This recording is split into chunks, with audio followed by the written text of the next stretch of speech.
So hey guys, and this will be Sanctuary's first podcast that we're going to be doing. We haven't come up with a real name about it yet, but I will be your host, and I am Pseudo. And joining me today on the podcast is two very interesting people. They have a lot to say about things, so this should be fairly entertaining. One of it is our local resident Indian. So John, could you introduce yourself? Yeah, I'm your favorite Indian in the clan. My IGN is eXo.Dubis, and I jumble. And My, yeah, you're making it sound as if like every Indian jungles. yeah, Indians jungle, man, for a living. And you're from Singapore, right, John? Yeah, Okay. yep. And we also have another player that's technically Malaysian. Wait, I'm not sure about your background story there, but we do have Mr. Unknown. Could you introduce yourself? Hi, I'm Ben. My IGN is Solsticex. I come from Singapore, and yeah, I'm just a regular dude. So yeah. Wait, I thought you were Malaysian. No, not at all. Okay, wait, then... Oh, never mind. Like, okay. We will introduce their histories in the past of why I think he's actually Malaysian and who he actually knows around there. But before we go into all of that, these are the topics that we're going to be talking about. One is Gatekeeper Galio, and are we actually excited to see him come to the League of Legends? Two is about Garena and their events, and one of the latest events, which is Submit Your Own Ideas. We're going to be looking at a few of the ideas, and we're going to see if they are viable. Thirdly, we're going to be talking about Hecarim and Varus, about what sort of impact they're going to bring to the League of Legends, and the patch changes that will be coming along with these guys. And lastly, we'll be talking about the Spectator mode, and I'm pretty excited about it. What about you guys? Spectator mode? Yeah, it seems awesome, man. Can't wait for it. It's good. It's good. In fact, I think it's long overdue. So yeah, we'll get into that shortly. The first topic, which is Gatekeeper Galio. Oh, but just before that, I just remembered as I pulled up my notes here. I am guessing this is the first podcast in Southeast Asia pertaining to League of Legends. Correct me if I'm wrong, someone out there. Yeah, but I think this is the first. Any idea if you guys know about any other podcasts? I know you guys watch podcasts as well. Watch them when we're saying listen to podcasts. But The only one on League of Legends that I do watch is State of the League. okay. That's not in Southeast Asia, so yeah. By Travis, yeah, okay. In no way we were trying to copy Travis, like but yeah. The first one, Gatekeeper Galio. Thoughts about him? Alright, Gatekeeper Galio looks freaking awesome. I'm gonna buy him. I'm gonna play him. And I'm gonna main mid, not jungler. Excuse my language. Screw jungling. To be pretty honest, it was mainly because of Gatekeeper Galio that I suddenly took an interest in Galio. I took a serious look at him and asked myself if I wanted to learn this champion because the skin looks pretty compelling, I have to say. But don't you think it's like, okay, I looked at it and two thoughts popped in my head. One was like, it looks like Hellboy. Two, are they trying to, is Riot trying to jump on the Diablo 3 bandwagon and create this Diablo-like character? Possibly. Yeah, possible. Yeah, it looks very similar to D3 characters. Not that you brought it up. Yeah.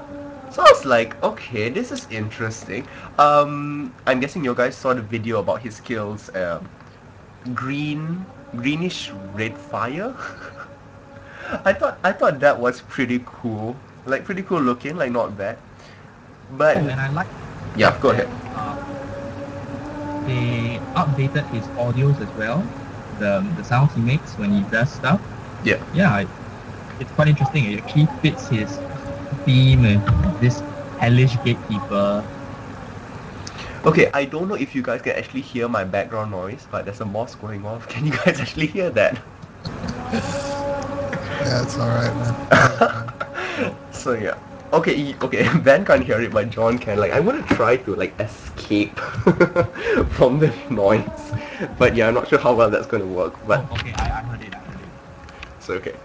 So hopefully you guys are entertained. So now you guys know that yes, I am from Malaysia. I'm the only Malaysian among the three of us here, but nonetheless. Going back to legendary skins, how does it stack up against the rest of the legendary skins? Like, I think they hit the nail on the head with Galio. Legendary skins, with the amount of money that you're paying for it, it should be something different than just a different color team to it. So yeah, changing the particles, changing the voiceovers and stuff like that, yeah, it seems pretty good. Unlike some of the legendary skins like Magnificent TF and Custom Blitzcrank and Annie in the Wonderland. I don't know. I wouldn't pay that much for it. but correct me if I'm wrong here, but in Singapore it's something like 23 to 25 Singapore dollars, right? For like a legendary skin? In fact, I'm going to agree with John that Gatekeeper Galio is pretty good, and I think it's mostly because it's a newer legendary skin. If you actually look at the history of legendary skins, you find that the legendary skins tend to get better over time. Like the first few legendary skins were pretty poor, and I think Riot just kind of put in more effort as time went by. So yeah, Gatekeeper Galio actually represents a new step forward. No, but like, should the other skins, like for instance, like the things that you brought up, like Magnificent, Twisted Fate, and Annie in Wonderland, should they still retain the status of legendary skins? Like, Definitely not. yeah. I feel really sad. Like the price is really steep to get those skins, and like compared to what we have now. Like you were talking about models and like voices and things like that. We can even see the difference in like Soraka versus a new champion like Varus coming out. There's a huge, vast difference of like the models even there. I think like yeah, Riot is changing it up and making things look much better and sound better and things like that. I don't know. Riot, if you're listening to this, get rid of those old legendary skins or make them non-legendary anymore. Or just Please put in we- some voice, like put in some voice acting or voice work over for the TF skins and stuff like that. Because it's just, yeah, that TF skin is horrible. Do you all play Heroes of New Earth or do you all know of it? I know of it, but I don't play it. Okay, do you know that in their shop you can actually buy custom voices for their champions? Wow. Wow, okay. Yeah, you can actually have different voice packs. And I'm like, That's a pretty good marketing move, I have to say. I know, you can just get your normal champion and you can just buy a different voice pack. Like, what the hell? I thought that was really good. And the other thing they also have that is that their voiceover that says pentakill and all that other stuff, you can even change that from sounding like a female to a gentleman, like a sir, or like this flamboyant gay person, which is really hilarious. Like that's one of the things I actually look forward to when I see my friends play it. But yeah. Well, it'll be good if Riot could implement that into the shop, you know. I just want to bring up one point, which was that it just occurred to me that there are skins in League of Legends that are non-legendary, but they actually have different particles. Things like Battlecast Ergot, Yeah. Yes, that should be Barnacle legendary. River. And so there's this kind of disparity and unfairness because these skins are non-legendary and yet they have particle changes and all that. And we have legendary skins that are like so dull and boring in comparison. But should all like legendary skins be like things we have particle changes and every other skin, like, you know, for instance, just like a change of clothes or change of color, like should that be the line drawn of what is Well, legendary?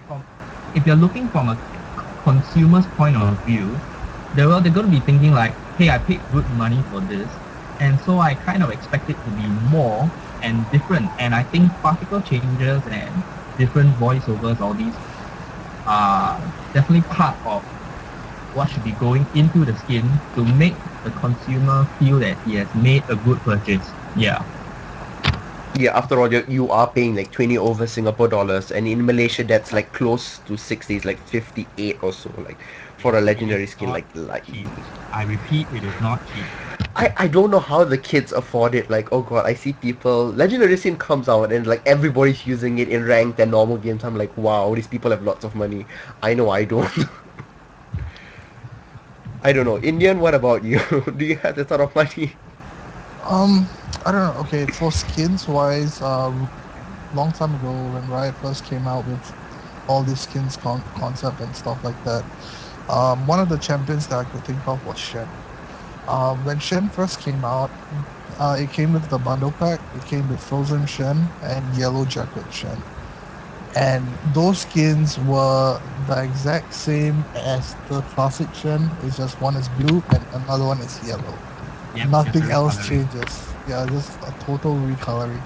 So as the years went by and then I can see the skins now like Battle Urgot and stuff like that, um, they're putting a lot of effort to kind of like change up the mid-range skins, but haven't really addressed some of the older skins that really shouldn't even be there in the first place. Like, I don't know, Udir's black belt Udir, that's like a crap skin. Things like that. Some of the older skins they should like try and I don't know, jazz it up a bit and make it legendary, I guess. I don't know. It's no point keeping it there. It's horrible. But do you think it's like they're just keeping it there for like the new players? Like new players will come in and be like, "Ooh, wow, this champion has like 15 skins." I think like Timo has like close to that. That's actually a good point because some champions have like a retarded amount of skins, like Timo. Timo has a skin for like everything. Yeah. We all know how much money Timo makes for Riot. Yeah, that is true. You just need to create more Timos and Riot to be like really rich. um, yeah, so okay, let's move on to the next topic, which is the Garena events. Now, Garena has been coming up with lots of events, and for you guys out there watching this on YouTube wondering what in the world is Garena, Garena is the service provider for League of Legends in the Southeast Asia region. Um, and they have different servers for instance, Singapore, Malaysia, Philippines, Thailand, and things like that. So yeah, so Garena has been coming up with lots of different events and tournaments.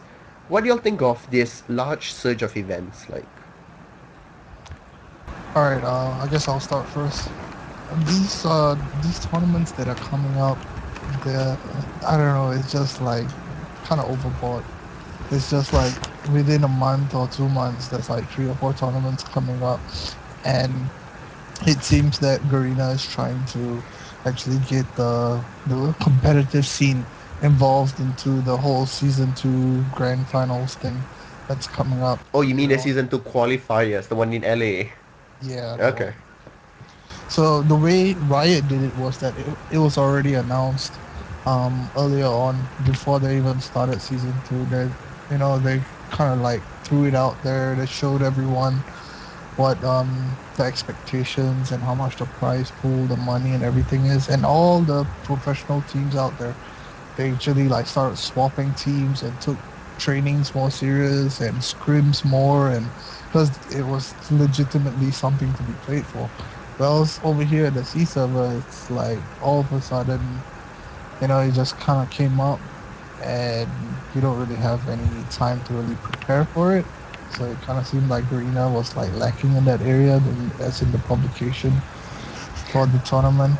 But yeah, more there's a lot of events. That's just for the tournament side. But as for like the artistic events that they have, like the shirt, you can make your own shirt, and like what other events do they have? They have like create your own event and things like that. Yes, create your own event. I think that one honestly surprised me the most. Yeah, I think that is just a gimmick in a sense to just get people I to think come up with Garena a was proper kind of like event. saying, Yeah. guys, I want to have more events, but I'm running out of ideas. So can you help me? That thought did cross my mind. But before that, like going back to the tournaments, like in Southeast Asia, I mean, we know that like the strong teams do come from Singapore. I mean, no offense to the KL Hunters, but like we know that, Singapore Sentinels and Sleeping Giants, like these people are like really good players out there.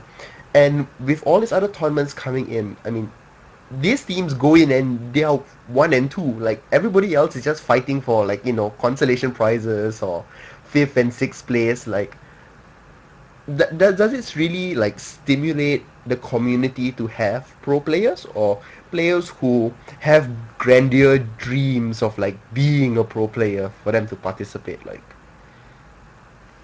I think that everyone has that opportunity to actually like try and strive to be that pro player, but the skill gap differences, it's quite vast in the C server. So to actually like compete on the same level as TSS or KL Hunters or Sleeping Giants and some of the other top teams, it's really difficult because no one actually took League of Legends seriously until all these tournaments started coming, like flooding in. So yeah. Ben, what do you think? I think it's not such a big problem because for certain tournaments like Emo Cup, they explicitly make it clear that certain very renowned players are not allowed to join because it will completely just wipe the competition. Like all these new players would have no chance at all. And they also create special tournaments like Teemo All Stars that specifically features these renowned players so that they don't feel left out. Yeah, it's like an invite-only tournament. So I think it kind of balances the situation where there's a tournament for everyone. Yeah. So that's assuming if you want to take part in a tournament. Yeah. Yeah, that's true. Yeah, they have specifically designed tournaments for the better players, and they also have specifically designed tournaments for the masses that eliminate these like really strong names out there. Okay, yeah, that's true. Like, okay, so going back to create your own event, like I thought this was really interesting. The prize is 2,880 Garena shells, which translates to like 3,000 riot points. Have you all actually had a look at this thread and to see like what people I had submitted? I glanced through it and I just like didn't really bother. Honestly, You didn't bother it. I didn't even bother to really read through it because it just didn't really make much sense to me. It was more like a gimmick for Riot. I mean, for Garena to get more events out. That's how I felt about it. I thought some of them were like really interesting. There seems to be lots of people asking for more sales of skins than rather coming up with events of it. I think some of the quite interesting ones was they actually wanted cosplay events. Like, I think that's something that Riot hasn't really tapped into. Like, I mean, there is some cosplay in some of their major events, but they haven't had a sole cosplay event, have they? Yeah, I haven't, but I'm not really into cosplay, so I'm not really I'll be sure pretty what honest, to get right? out of it.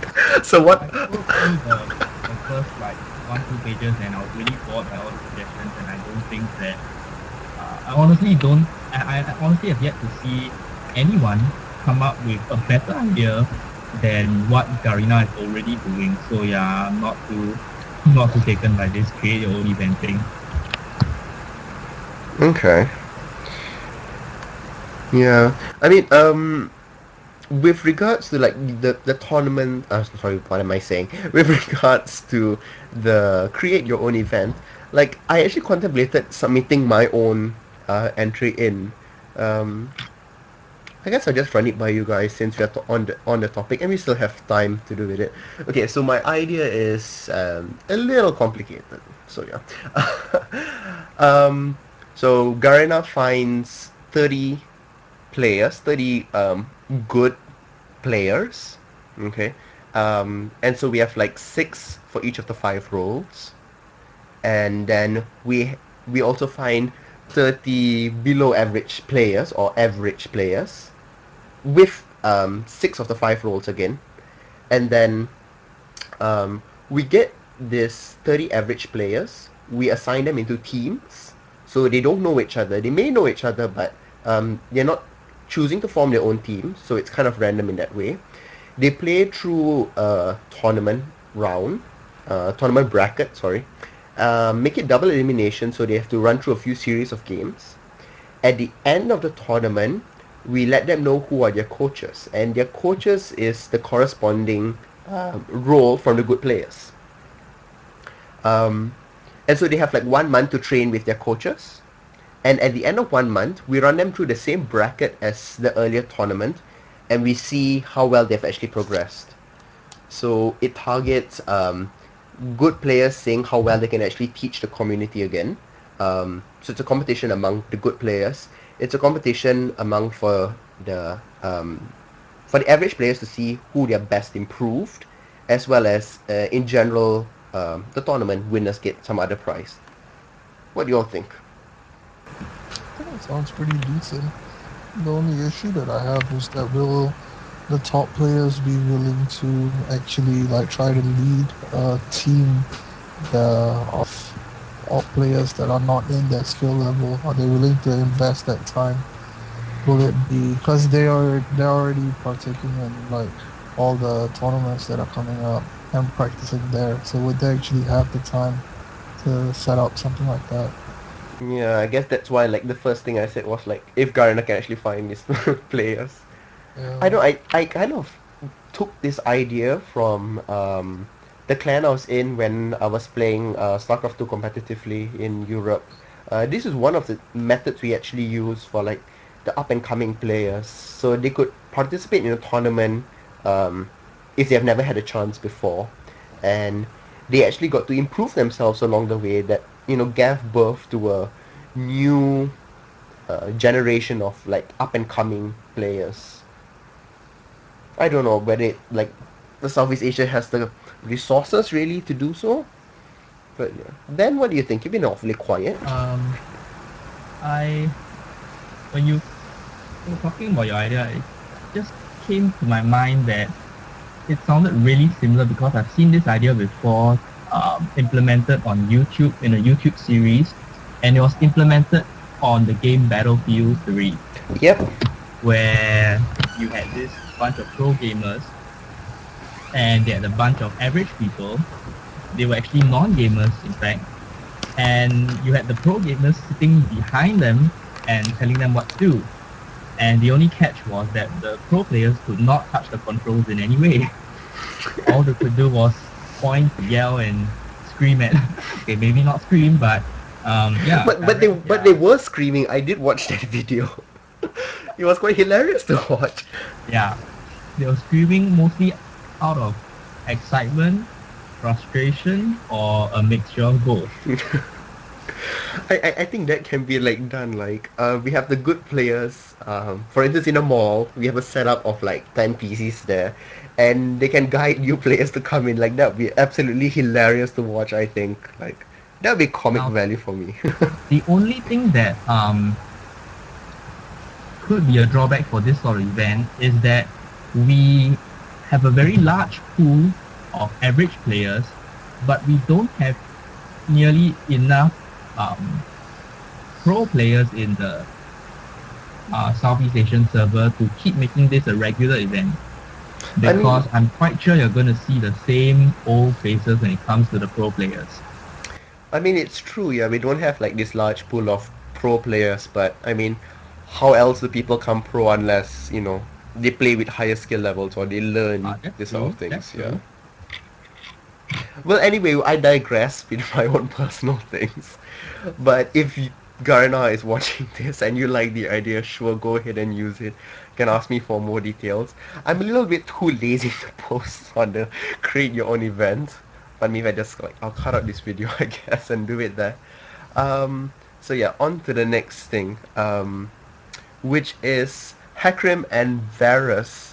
Talking about the champions itself, and as well as their patch notes and what they actually will bring in.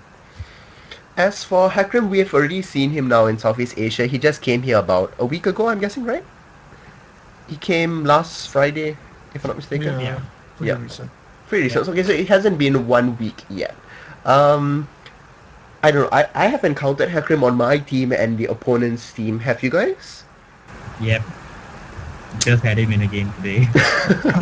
Yeah, I played him quite a few times. I think his particles look pretty cool. Yeah. Especially his ultimate, Army of the Dead, if I'm not mistaken.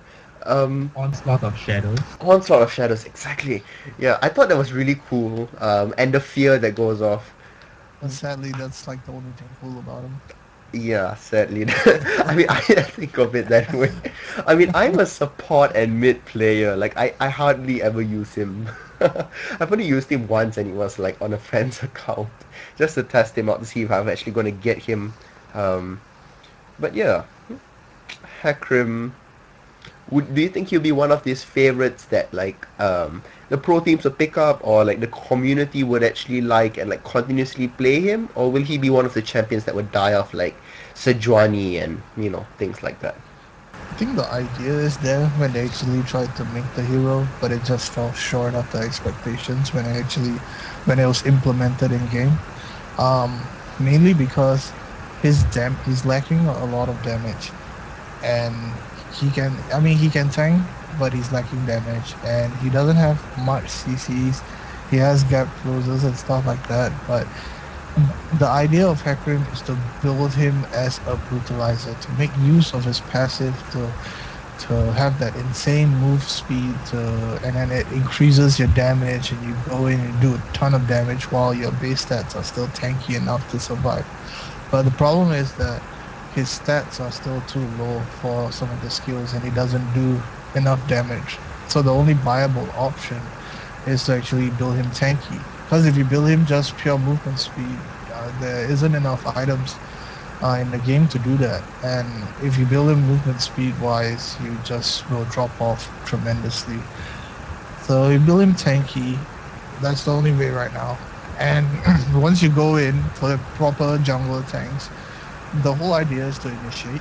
So Hecarim has to initiate.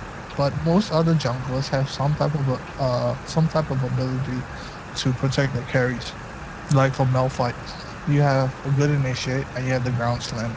The ground slam reduces the attack speed, and then you also have the slow. So you can actually use that to protect your carries a little bit. You got Rammus, you got your taunt, you got your Powerball, you got Maokai, you got your root, you got the I don't know what's his Q called. Arcane Smash. Yeah, you got this arcane smash. It knocks him back. It slows him a little bit. There is some type of ability to protect your carry. So if you build him tank, he's still useful. Wells Hecarim is you build him tank, he goes in, he initiates, then everybody just like, oh, it's Hecarim. Just go around him, focus the range carries, and he's just left there. He doesn't do enough damage. He just tanks, and no one's gonna hit him. So, yeah. He's not gonna do anything much. But isn't it like Shyvana then in a sense? Like Shyvana has no real CC and But Shyvana has damage, and Shyvana has damage. Loads of it, both AoE and single target. That makes a big difference. Okay. If I were to compare Hecarim to a champ that's already been released, it would be Sejuani. The only difference is that Sejuani probably has more CC than him. So honestly, Hecarim's in a little sad state right now. And Riot, if you're listening to this, I hope you change some numbers on him, because I think he desperately needs it. I think for Sejuani, he could be viable if Riot... You mean her? Oh yeah, her. It's like a pig. I don't know. It could be viable if they just reduce the cooldown for the ult, because that's really the main issue I would find with her. She can jungle pretty alright. The gap close that she has, it's average. It's not something too good or what, but it's alright, But it's her bread and butter is the ult, and the cooldown's too long for it. Okay, so with the Hecarim patch came in the changes to runes, which was the reduction of magic resist glyphs and runes across the board, and with the more focus onto the AP runes. What do you think about that? I think they really wanted to encourage early game aggressive play, because a lot of the champions, when you like playing mid and you're going against like a LeBlanc, they usually like set up a page where you just go like flat MR, and that flat MR is just gonna negate a lot of that damage from LeBlanc early game and stuff like that. So they reduced the MR and they increased the ability power, so it kind of like encourage a little bit more aggressive gameplay, and hopefully you can like get a reward from taking that risk from being aggressive. Okay. What I felt about the rune changes was, well, you see, the thing is, when you're looking at mid laners against another mid laner, most mid laners do not really have a lot of MR in their core build. So if you're talking about in-game goal versus what you can get with your pre-game setup, runes and masteries, it's pretty obvious that 1 point of magic resistance is definitely worth more in-game goal comparatively, compared to 1 point of ability power. So it kind of made sense to have slightly more of your runes dedicated towards magic resistance, flat magic resistance especially, and then just focus on building AP items in-game. And I think that kind of got to Riot, and they noticed it, which was why the changes had been implemented. But And I I guess, think that, but I guess that also goes in with the next patch of Varus, which is the change of the ability points items. oh yeah, that's true. Yeah. And also because ability power per level glyphs were far more popular than flat AP glyphs, to be honest, because they outstripped the flat AP values by level 6. So there True. wasn't a lot of value to getting flat AP, because you just get that minor benefit for levels 1 to 5, and beyond that you might as well just have gone AP per level, honestly. So I think flat AP runes needed that buff, and yeah, it's good that Riot did it. So what about the Doran changes then? The Doran Blade and Doran Ring got changed from 100 life each to 80 life.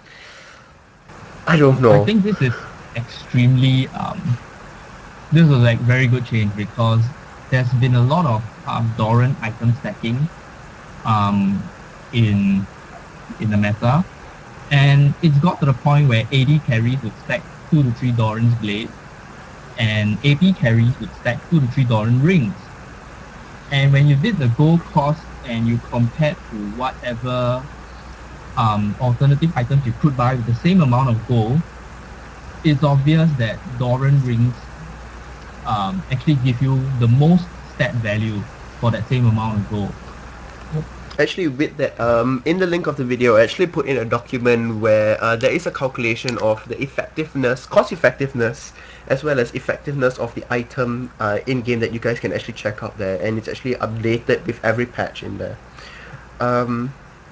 But I think that Riot in general is going for more, especially in the early game, more glass cannon sort of a feel, because like from the previous patches we see that healing supports have been nerfed out.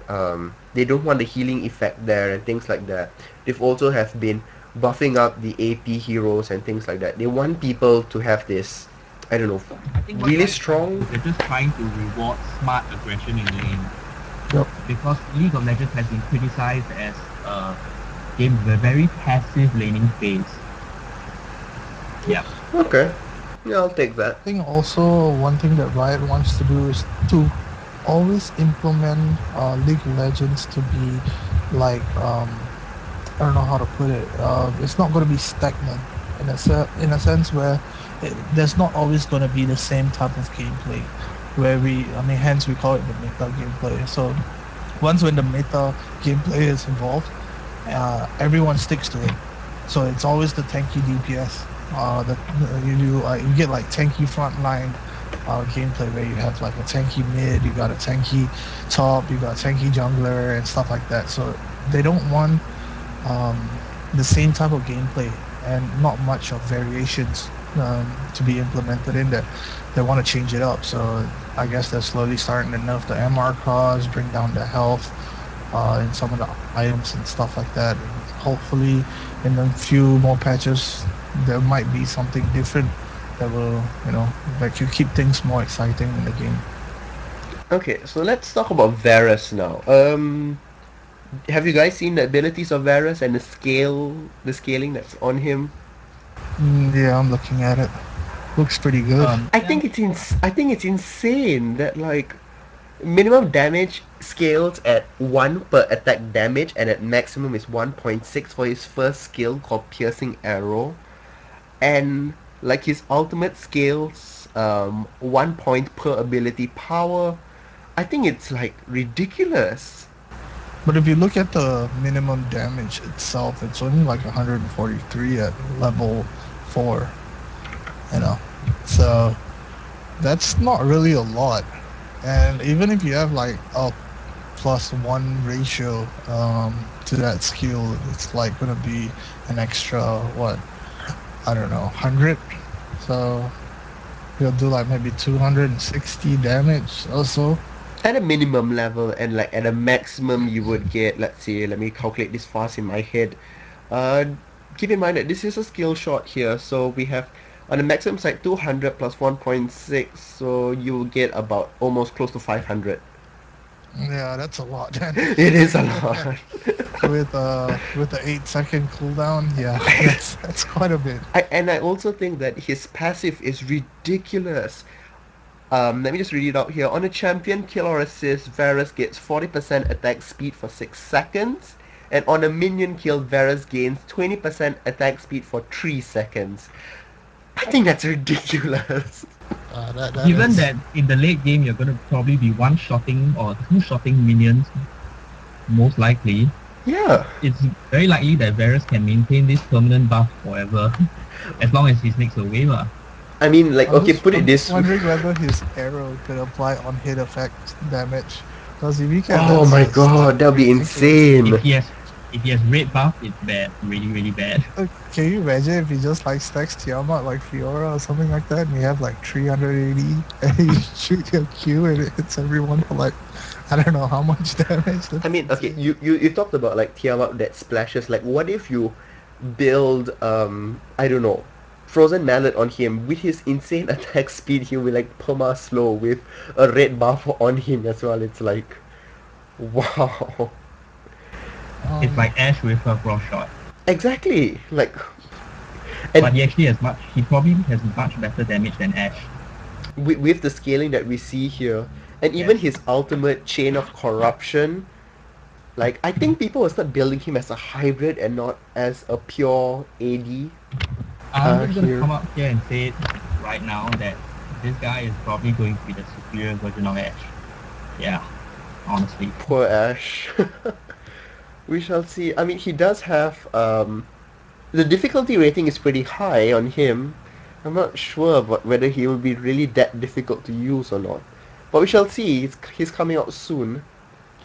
Yeah, but I did watch a video of Varus gameplay, and it seemed to me that Piercing Arrow required some forethought and calculation in using, because when you are preparing to shoot, your movement speed actually gets drastically reduced, and it does not go through creeps. So once you see Varus charging up his arrow, you can actually just duck behind a bunch of creeps, and it's not easy to just line yourself up in time before your opponent just ducks behind a wave of creeps, because your movement speed is slowed at the same time. So yeah, there's probably more to using Varus than what appears at face value, but I'm quite sure that good players will catch on to this pretty quickly. yeah, I mean, like there is that 4-second charge for his first skill of Piercing Arrow, but even like the other skills like Blight Quiver and Hail of Arrows, like I think he's a combination of a few AD carries. Like Hail of Arrows seems to be like Miss Fortune's Rain of Bullets. Yes. Yeah. Except that it scales with AD now. Yeah, now it's scaled with AD. Like, wait, what? Yeah. Yeah, man, but yeah. Yeah, and even his Blight Quiver, which deals magic damage on it, it seems like Miss Fortune's second skill. What's it called? Impure shots? Yeah, Impure Shots. Yeah, that you deal extra magic damage. Yes. I don't know, it's a combination of misfortune and hash. And what I do think was very interesting is his ultimate, which is Chain of Corruption, a tendril that ensnares the first two enemy champions. Like, wow, for 2 seconds, and then the I think corruption it looks. spreads. Wow. I think it looks a lot like Windrunner from Dota. Exactly. Yeah. I was Oh about to say yes, that. true. That Yes, stun, that is I mean, true. is like a lot. It's really like Windrunner, and the piercing arrow is a lot like Windrunner. Yeah, I mean, when I saw Chain of Corruption, the first thing that jumped into my mind was the new skin for Morgana. What's it called? Blackthorn That Morgana? skin's awesome, man. The particles look so good. Yeah, yeah, the Blackthorn Morgana, like, Yeah, oh, Black wait, Throne. oh, Throne Morgana, oh, sorry about that. Yeah, I saw that and it reminded me immediately of it, so I think it's pretty good. But then again, his Varus. Oh, how do you pronounce his name? Varus. Varus, Varus, I'm not sure. Uh, yeah, his ult it doesn't scale with AD, so yeah. Exactly, that's why I think people will start building him as a hybrid. Right. I mean, yeah, hybrid kind of died off after like they nerfed Akali and Mordekaiser a lot. Yeah, So even yeah. Kale, yeah, was I think changed. the real reason why hybrid died off was because there's a lack of good itemization for it. Honestly. Well, maybe we could see a comeback of it. We don't know what Riot has planned, but with this new champion, where two skills scales with attack damage and two skills scale with ability power, we shall see whether they're gonna bring in a new item. They just brought in two new items, so we shall see. We don't know much yet. Um, yeah. So with the new patch, which the Varus patch is, there's also going to be a major change to Rise. What do you think about that? The right change. They don't want I him to mean, be I that honestly tanky. think it's long overdue. yeah, it's really long overdue. If you're not a Rise player, you'll be really happy about it. But if you're a Rise player, then you wouldn't like it at all. Because just making Rise that immovable tank that does so much of damage late game, it's that's what made Rise so popular.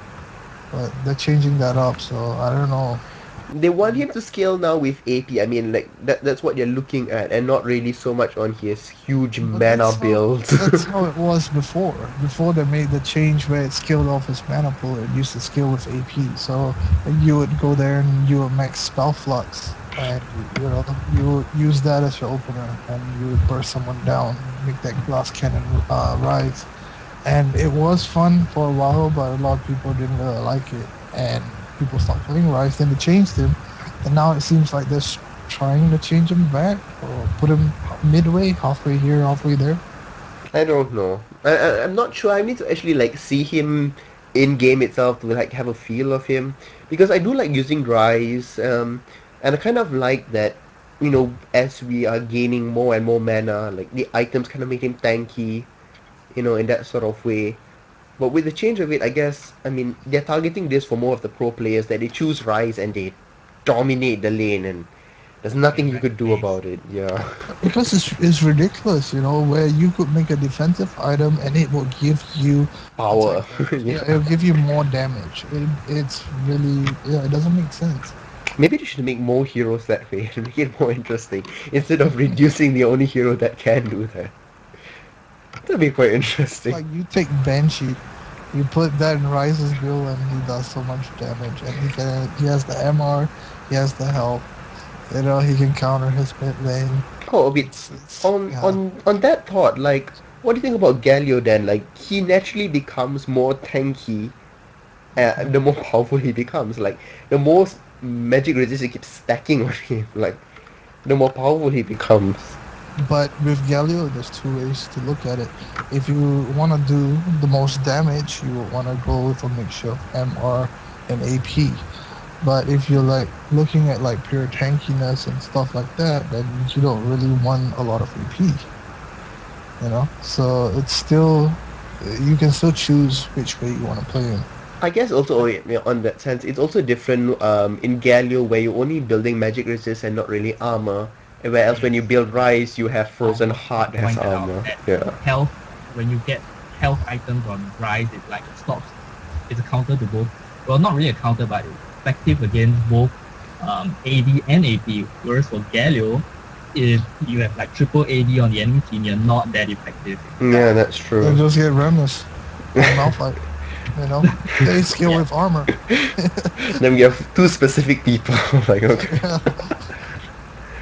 Okay, so moving on to our final topic, which is what I'm most excited about actually, is spectator mode. I can't believe it's finally here. Like, oh god. I started playing in the North American beta, and it's been a long, long while before spectator mode has finally been released. What do you guys think? Alright, I'm gonna say this. Um, it's been a long time. They have said they're gonna implement spectator mode, and they never did. And they showed like a bit of it during the tournaments that the NA server has and stuff like that, and how it could be, how it looks like and stuff, but they never did. But right now, the timing that they're doing it, coincidentally, it's at the same time where Dota 2 already has done this spectator mode. I played Dota 2 for a bit. You could just right click on a friend. You could just like watch their game. There's um, like featured spectator Matches, yeah, games okay. and matches that you could just watch and stuff. Instead of just waiting there for your friend to finish up, you can actually see what's happening. So I don't know. Is it a coincidence or not? I mean, it's the same time, you know, that Dota 2 actually came up and they're already doing it. And League of Legends promised to do it, hasn't done it, and now all of a sudden they're taking a keen interest into implementing it. I don't Yeah. know. Like, I'm gonna have to say that this spectator mode is probably one of the things that League of Legends desperately needs in order for it to be taken as a serious esports title. Yeah, because almost every mobile game has something like this. Even the original Dota, which was based on the Warcraft engine, which is such an old engine when you think about it right now. yeah. I mean, with that said, like, in the sense of esports, and with Dota coming up, for one, to answer about the Dota, like, I don't think so they, like, responded because Dota had it. Like, I'm pretty sure it was in the pipelines and they were fine-tuning it and things like that. Coincidence that it happened to be very similar to what Dota 2 has, I don't know, but I'll just leave it as coincidence. But as for esports, like, true, I mean, I play StarCraft 2, and the replay system that came out with that is what made the esports scene even greater. We had casters, we had people who could watch pro games or normal games, or they could share it with people and things like that. And I think the current program that we have, which is League of Legends Replay, doesn't actually serve that purpose because there's so many limitations to it. But with Yeah. spectator mode coming in, so yeah, I think that's a very big step forward, and it becomes a I feel serious contender. I feel like something else that could be added on to the spectator mode is like this vast library where each user could have, and like they could like choose which matches they're watching and save it. And instead of using League Replay, saving it, uploading it, and it has so much of problems. Every time it's down, you can't see health bars. You can't see, it sucks. If they could implement that um, with the spectator mode, that would be awesome, man. I Just think like how Black Ops is doing, just like how Call of Call Duty of is. Duty, yeah. Yeah, I think the ultimate question that for this podcast is, when will it come to Southeast Asia? sure.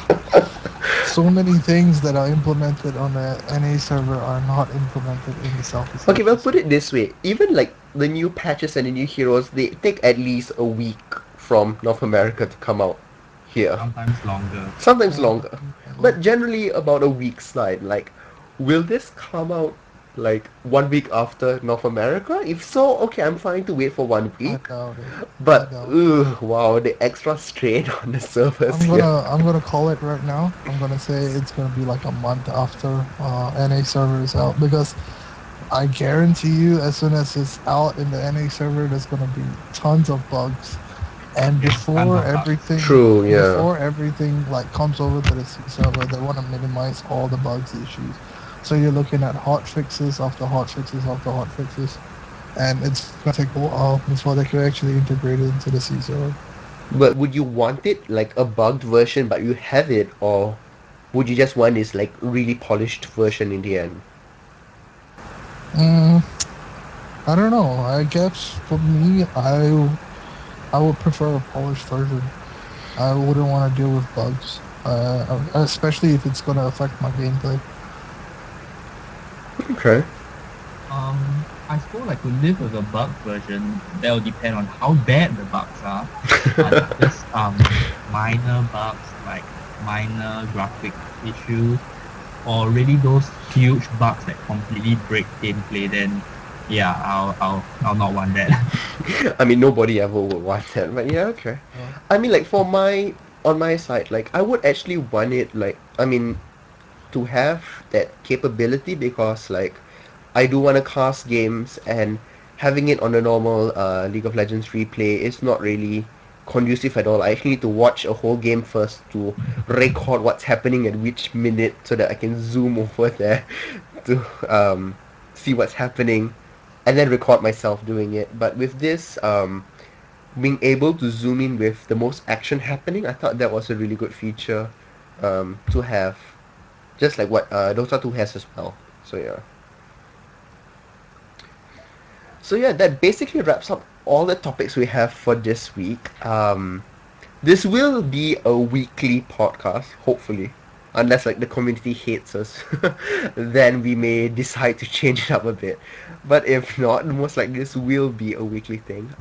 So yeah, I am your host Sudo, and we will have special people from the community joining us along the way in different episodes.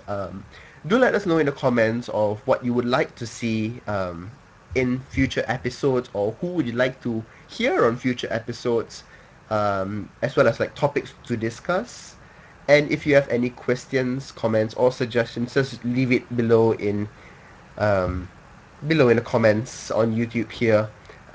And if you're viewing this on the Garena forums itself, you can also leave comments there itself, and we'll get back to you. So thank you. here's a topic you can discuss on.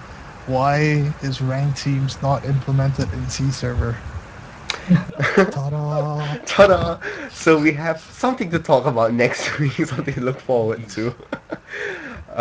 Oh, and the other thing was clan tags, right? For the Yes, teams? I mean, since you're encouraging people to play like tournament style and get them involved and stuff, why is the team rank not implemented yet? Doesn't make any sense. Okay, so this will be the end of our first podcast. So thank you once again to Indian, aka John, for coming along with me in this first cast, and as well as to Ben, both from Singapore. Thank you so much for coming on the show. I'm hoping you all had a good time discussing these few things, bringing Yeah, it that's up. great, man. yep, that's great. And so well, this is Suro signing off, and thank you so much for watching. See you all next week, You Ben. all see y'all. Bye.